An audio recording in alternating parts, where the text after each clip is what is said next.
కేవలం కుర్చీ కోసం మౌనంగా ఉండడం ఇది సమంజసం కాదు. కిషన్ రెడ్డి గారు,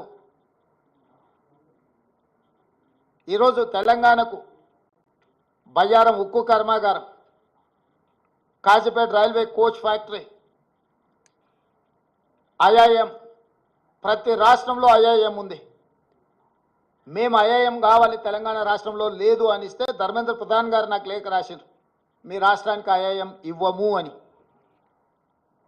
భారతదేశంలో ప్రతి రాష్ట్రంలో విద్యార్థులు చదువుకోవడానికి ఐఐఎంలు ఉన్నప్పుడు తెలంగాణ రాష్ట్రానికి ఎందుకు ఇవ్వరు? నేను ప్రధానమంత్రి గారిని కలిసి స్వయంగా ఐఐఎంకు లెటర్ ఇస్తే ప్రధానమంత్రి గారు సంబంధిత శాఖ మంత్రికి పంపిస్తే ధర్మేంద్ర ప్రధాన్ గారు నాకు లేఖ రాసిండ్రు 3 రోజుల క్రితం, మీ తెలంగాణ రాష్ట్రానికి ఐఐఎం ఇవ్వము అని. ఎందుకు ఇవ్వరు? ఐఐఎం మనకి ఇవ్వనప్పుడు కిషన్ రెడ్డి గారు ఎందుకు కొనసాగుతున్నాడు కేంద్ర మంత్రిగా? పాలమూరు రంగారెడ్డి ఎత్తిపోతలకు కేంద్ర ప్రభుత్వం ఎందుకు నిధులు ఇవ్వను అంటుంది? పోలవరం నిర్మాణానికి 1000 కోట్ల రూపాయలు ఇచ్చే కేంద్ర ప్రభుత్వం ఎందుకు పాలమూరు రంగారెడ్డి ఎత్తిపోతలకు కేంద్ర ప్రభుత్వం ఆర్థిక సహాయం చేయనంటుంది? అమరావతి నిర్మాణానికి 1000 కోట్ల రూపాయలు ఇస్తా అంటున్న కేంద్ర ప్రభుత్వం హైదరాబాదు నగరంలో మెట్రో విస్తరణకు కానీ, మూసీ రివర్ డెవలప్మెంట్ ఫ్రంట్కు కానీ, రీజనల్ రింగ్ రోడ్ కోసం కానీ, వరంగల్లో ఆదిలాబాదులో ఏర్పాటు చేయాలనుకుంటున్న ఎయిర్పోర్టులకు ఎందుకు ప్రత్యేకంగా నిధులు ఇవ్వరు అని చెప్పి కేంద్ర ప్రభుత్వాన్ని తెలంగాణ రాష్ట్ర ప్రభుత్వం ప్రశ్నిస్తున్నది.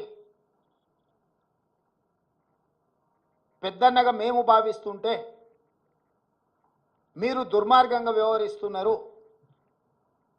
ప్రధానమంత్రి వివక్ష లేని వికసిత్ భారత్ కోసం ప్రయత్నం చేయాలి, కానీ కేంద్ర ప్రభుత్వం ప్రవేశపెట్టిన బడ్జెట్ బీహార్ ఆంధ్రప్రదేశ్ కోసం ప్రత్యేకంగా ఈ సమావేశాలను ఏర్పాటు చేసి నిధులు కేటాయించినట్టుగా ఉన్నది.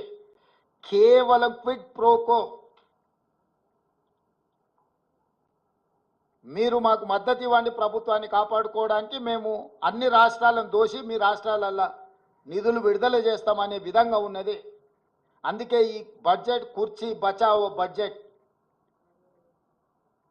కుర్చీ లాలూచిలో, ప్రధానమంత్రి లాలూచిలో బీజేపీ తెలంగాణ ప్రజల యొక్క హక్కులను, తెలంగాణ రాష్ట్ర అభివృద్ధిని కాలరాస్తున్నది. ఇది ఏమాత్రం ఇక్కడి ప్రజలు సహించరు. మా ప్రభుత్వం ఊరుకోదు. మా నిరసనను తప్పకుండా పార్లమెంట్ బడ్జెట్ సమావేశాలలో మా పార్లమెంట్ సభ్యులు ప్రధానమంత్రికి తెలియజేస్తారు. 8 మంది ఎంపీలను బీజేపీకి ఇస్తే మౌనంగా ఉండొచ్చేమో, బానిసలుగా తల వంచుకొని మోడీ ముందు నిలబడి ఉండొచ్చేమో, కానీ కాంగ్రెస్ నుంచి గెలిచిన 8 మంది పార్లమెంట్ సభ్యులు మిగతా పార్లమెంట్ సభ్యులను అందరిని కూడా సమన్వయం చేసుకొని తెలంగాణ ప్రజల యొక్క హక్కుల కోసం ఖచ్చితంగా పార్లమెంట్లో నిరసన తెలుపుతారు.